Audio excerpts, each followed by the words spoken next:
December 18th, 1944, 14:37 hours. Rue de Neufchâteau, Bastogne, Belgium. The concrete curb is 6 inches high. Sergeant Bill Henderson has 30 seconds to decide if geometry will save his crew or kill them all. What he doesn't know, what can't know, is that the calculation he's running in his head right now will be printed in Soviet tank manuals within 18 months. But first, it has to work. The air tastes like diesel and cordite. Snow muffles everything except the grinding of tracks, those distinctive overlapping plates of a Panther's running gear getting louder. The M10 tank destroyer's 3-inch gun is pointed at a narrow street flanked by 2-story row houses with their guts blown out. Henderson's breath clouds in the turret. His loader, Private Kowalski, watches him with eyes that know they're outgunned, out-armored, and out of options. The Panther will round that corner in 20 seconds. Maybe 15. Henderson's hand rests on the traverse wheel. The street is too narrow for the Panther to angle its frontal armor. That's the good news. The bad news. The M10's AP round will still bounce off that sloped glacis plate at this range, like a stone skipping water. They've seen it happen. Yesterday, 3 blocks north, an M10 put 2 rounds center mass into a Panther's front slope.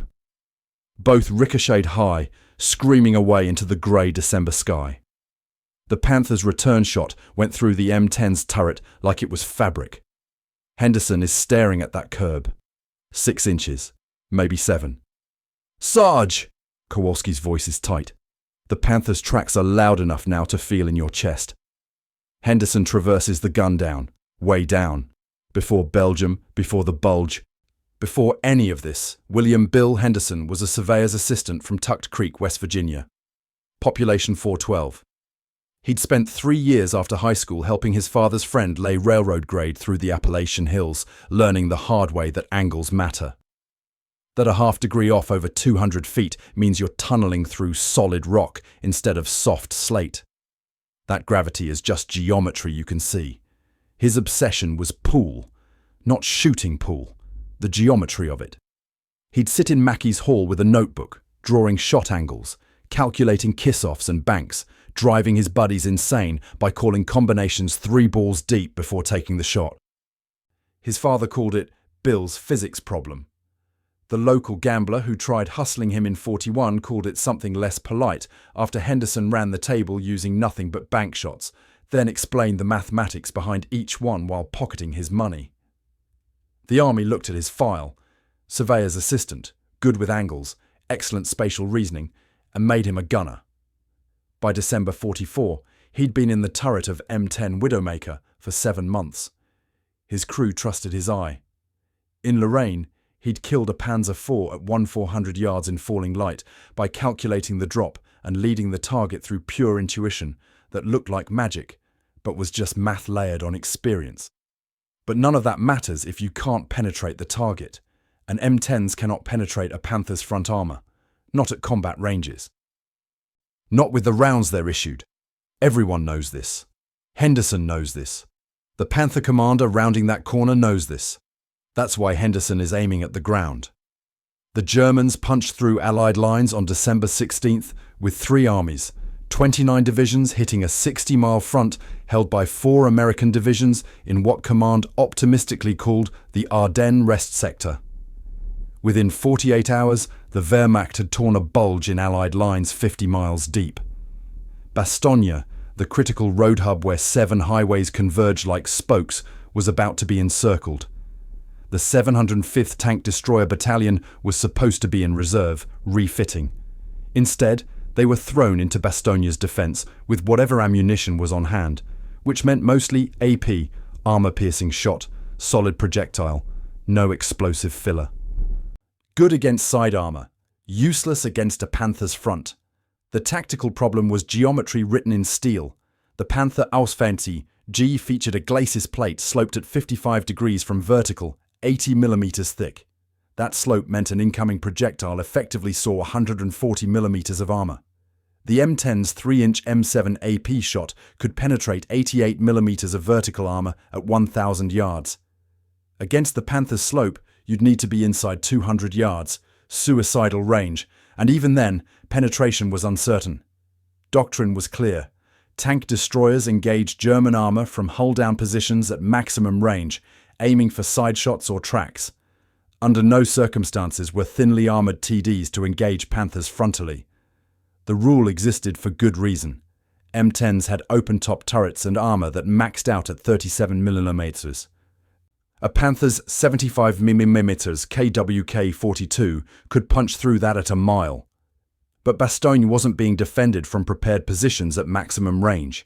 It was street fighting, where Panther commanders knew their frontal immunity and used it, advancing down thoroughfares with impunity because American 57 mm AT guns bounced off them like hail, and Shermans struggled to get angles. 3 M10s had already been knocked out trying conventional approaches. The 705th's commander, Lieutenant Colonel Templeton, issued explicit orders. Do not engage Panthers frontally. I will court-martial any TD commander who throws away his crew and vehicle in a pointless duel with frontal armor. It was 14:30 hours when Henderson's M10 was dispatched to cover the eastern approach, Rue de Neufchâteau.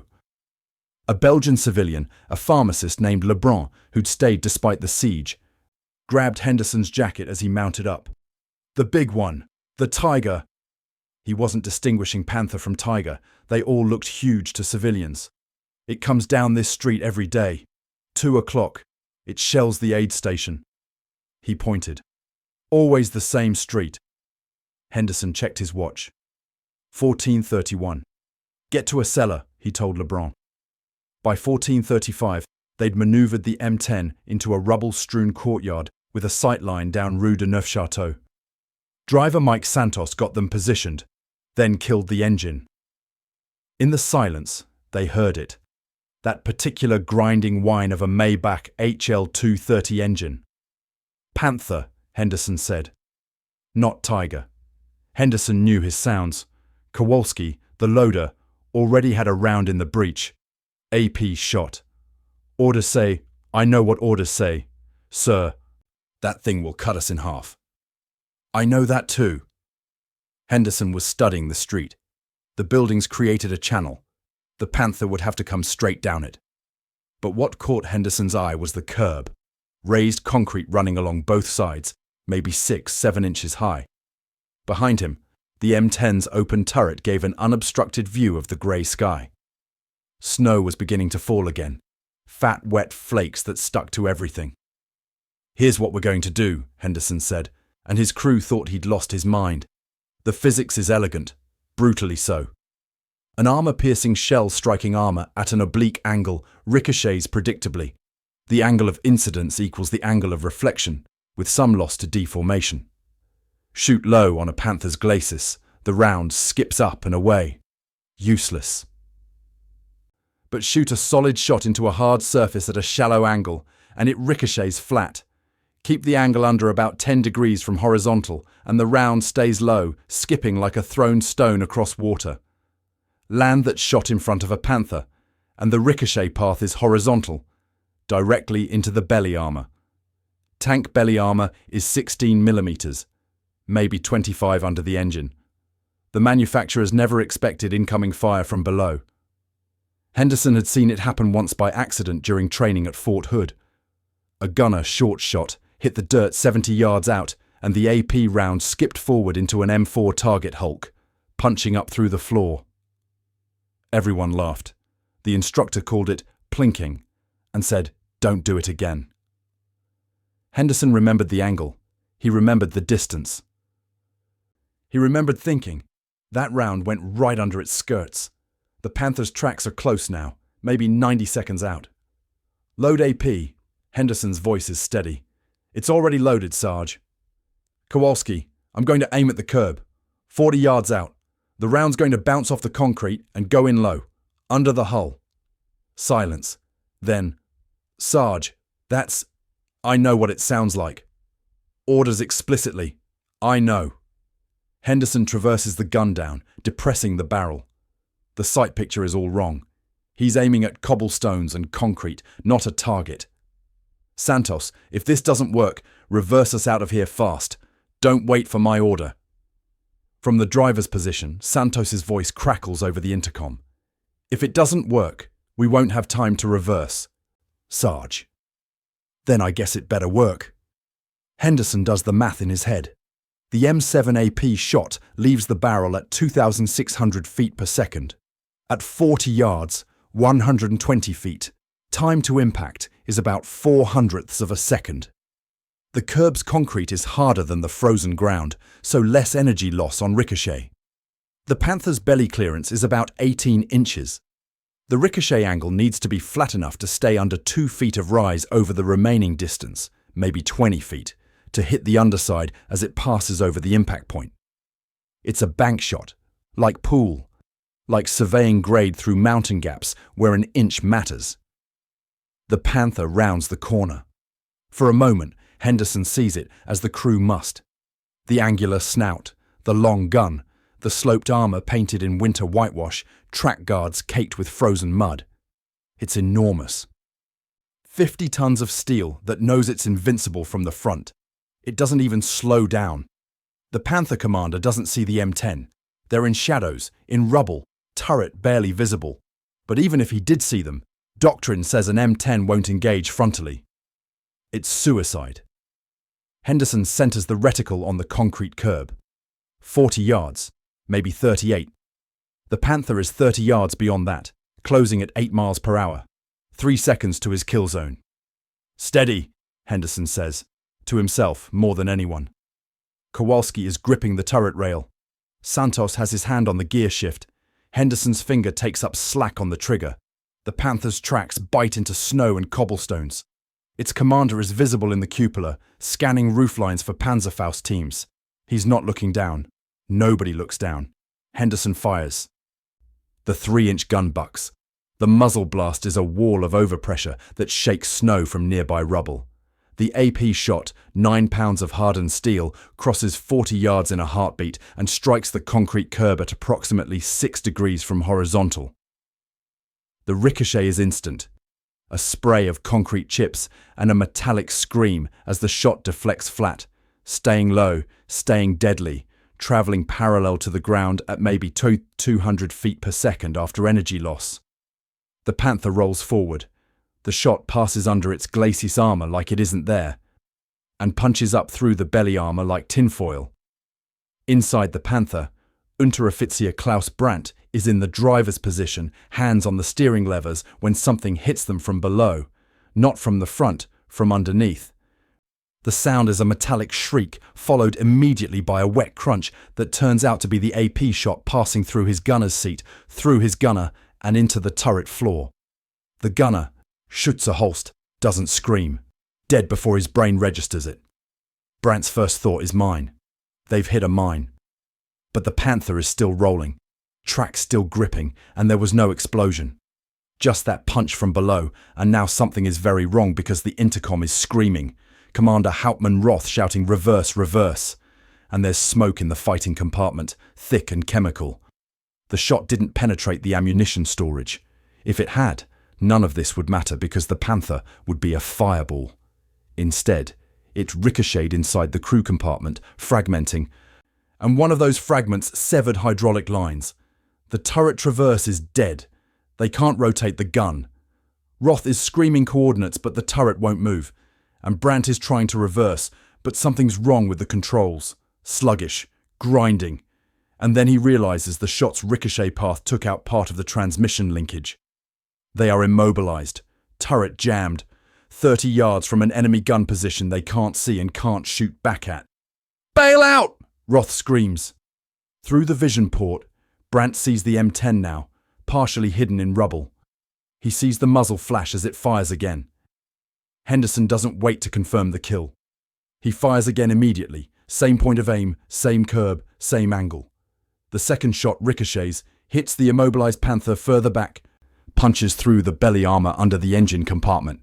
Diesel fuel doesn't explode like gasoline, but it burns, and now there's fire. Target immobile, Henderson reports. Load he. He? Kowalski is stunned. They just killed a Panther from the front. Sarge, it's... Load he. There'll be another one. But Kowalski is moving automatically now, pulling a high-explosive shell from the ready rack, ramming it home. The crew is operating on pure adrenaline and training, not thought. The Panther's crew bails out through hatches, dropping into snow and scrambling for cover. The tank is burning now, black smoke pouring from engine grills. Henderson doesn't shoot the fleeing crew. They're out of the fight. That's enough. Santos's voice, shaky. Holy Mary, Mother of God, Sarge. Santos, reposition us. 50 yards back. Sightline on the same street. You think there's another? There's always another one. He's right. 7 minutes later, a second Panther advances down Rue de Neufchâteau. This commander is more cautious. The burning wreck of the first Panther is visible, smoking in the street. But he can't see what killed it. The angle's wrong. He probably assumes Panzerfaust or mines. He slows down, but he still comes forward. Panthers are invincible from the front. Everyone knows this. Henderson fires at the curb, 42 yards out. The Ricochet is visible this time in the snow, a streak of displaced air and pulverized concrete. The shot skips low and hits the second Panther in the belly as it crosses the impact point. This one, the shot hits ammunition storage. The explosion blows the turret 12 feet straight up. It rotates lazily in the air, trailing smoke and debris, and crashes down offset from the hull. The fireball is orange and furious, hot enough that Henderson feels it through the open turret 60 yards away. Nobody gets out of that one. Jesus Christ, Kowalski whispers.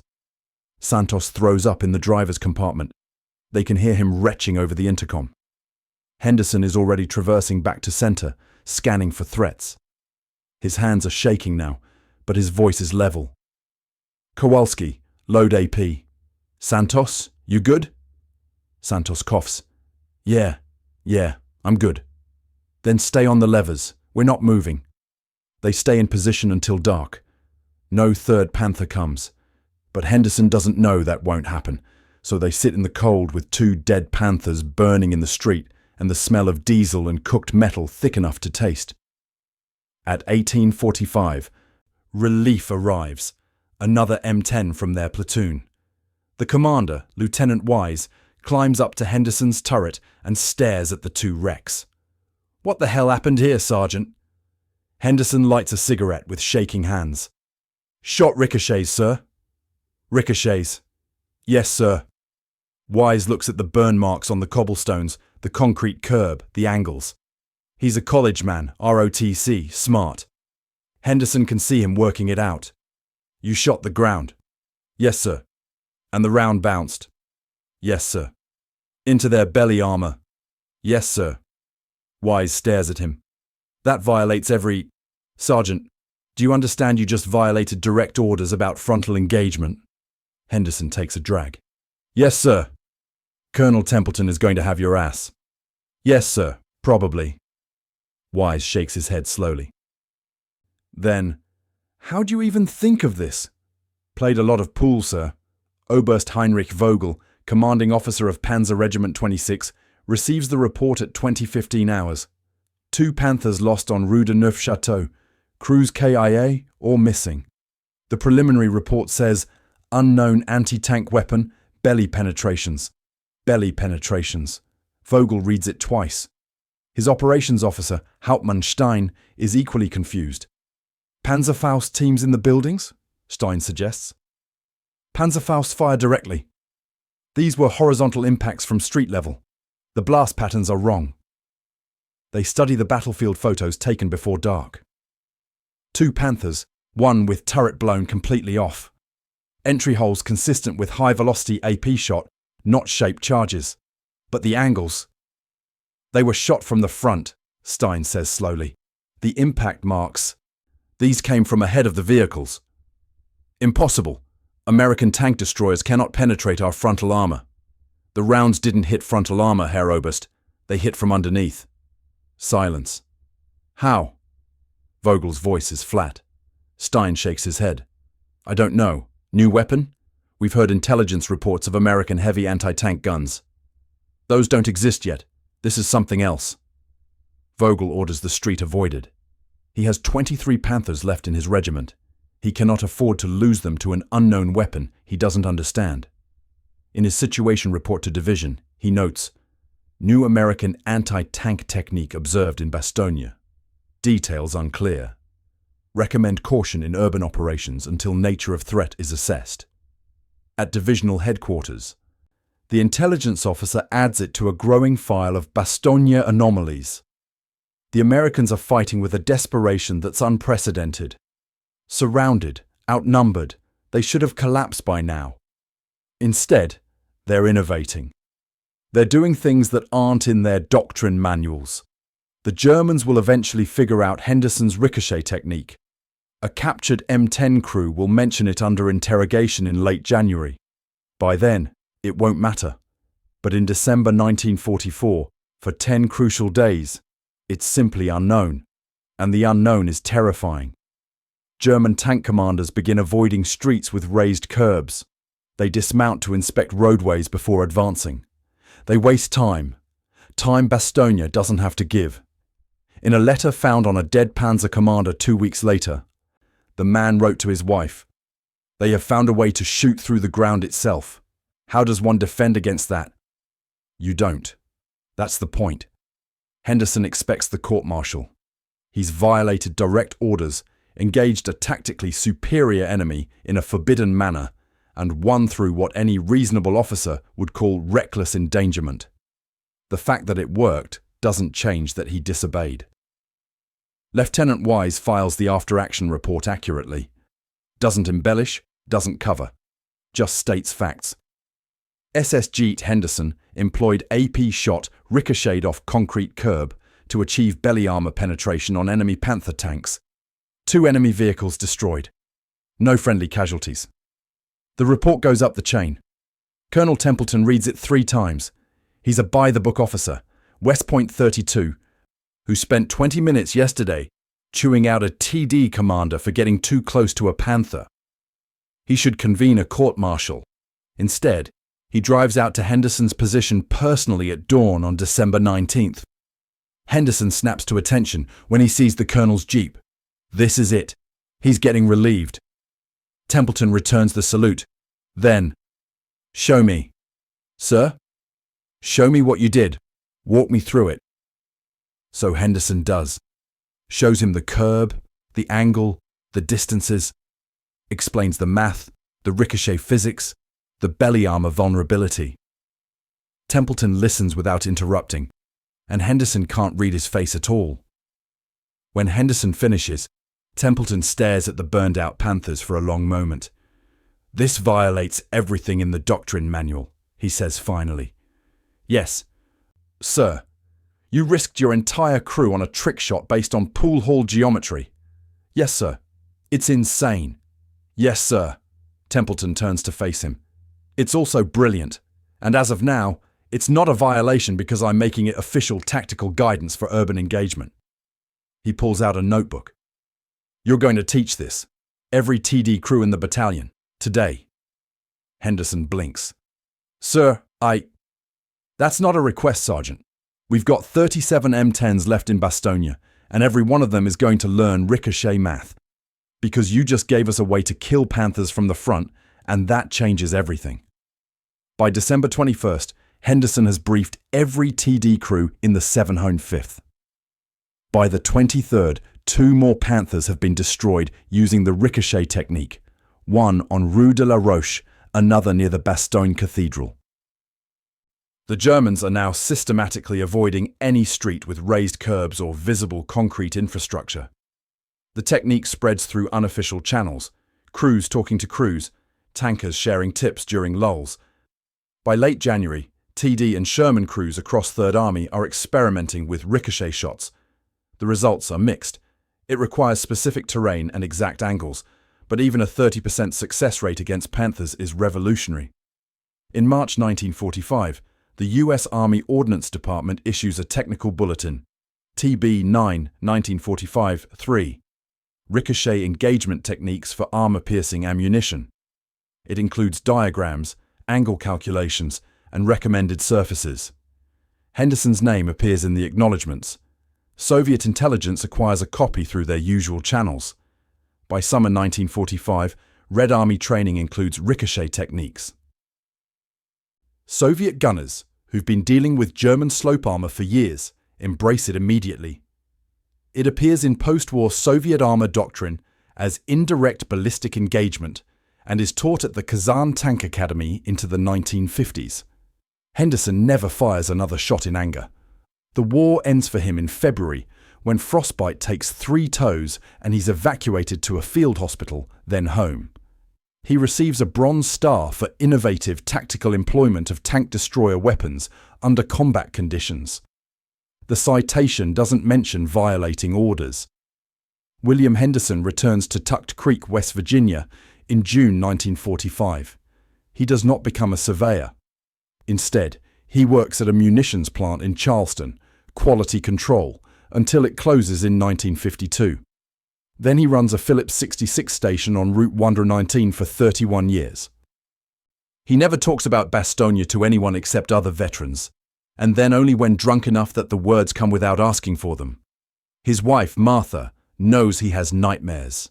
She learns not to wake him suddenly. The sound of tracked vehicles, bulldozers, tractors, makes him stop whatever he's doing and listen until they pass. In 1967, a young army lieutenant doing research on Bastogne tactics tracks him down, wants to interview him about the Ricochet technique, which by then has been studied, analyzed, and incorporated into armor engagement doctrine worldwide. Henderson agrees to talk, but only in writing, no recordings. The interviewer asks, "Did you know it would work?" Henderson's written response, "No. But nothing else was going to. Were you afraid? The whole time. Do you think you saved lives?" Henderson's answer takes 3 paragraphs, but the core of it is this: "I killed 2 tank crews. They were doing their job. I was doing mine. Whether that saved lives depends on whose lives you're counting. The math for that is harder than the angles." He dies in 1996, age 76, of emphysema. The funeral is attended by 2 surviving members of his M10 crew, Kowalski, now a retired postal worker from Detroit, and Santos, who'd become a mechanic in San Diego. Neither man had seen Henderson in person since 1945, but they'd exchanged Christmas cards for 50 years. Kowalski speaks at the service. He tells the story of Rue de Neufchâteau, which most people in the chapel are hearing for the first time, including Henderson's grandchildren.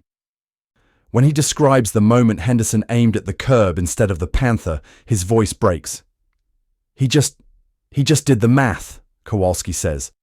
"While the rest of us were pissing ourselves, Bill was doing geometry, and then he saved our lives with it." After the service, Kowalski and Santos stand at the graveside as others leave. They don't talk much. Finally, Santos says, "You think he knew what it turned into? All the manuals and doctrine?" "I asked him once," Kowalski replies. "On the phone, maybe 82. He said, 'Joe, I was trying not to die. Everything after that is just noise.'" The gravestone is simple. Name, dates, rank, unit. No mention of Bronze Stars or Ricochet math or changed doctrines. At the armor school at Fort Benning, there's a classroom display on unconventional armor engagement. It includes a diagram of Henderson's shot, the angles, the ricochet path, the impact point. The placard reads, "Effective employment of weapons systems often requires looking beyond conventional targeting solutions." It doesn't mention pool halls or geometry obsessions, or the way fear makes your hands shake even when your mind stays cold and clear. It doesn't mention the smell of burning Panthers or the sound Santos made throwing up in the driver's compartment. It just shows the angles. The rest, the frozen moment of decision, the 30 seconds of calculation, the knowledge that you're about to violate every rule because the rules are going to get you killed. That part isn't in the manual, because you can't teach someone to aim at the ground when a 50-ton monster is coming to kill them. You can only teach them the angles. The decision to take the shot, that's something else entirely. That's math of a different kind.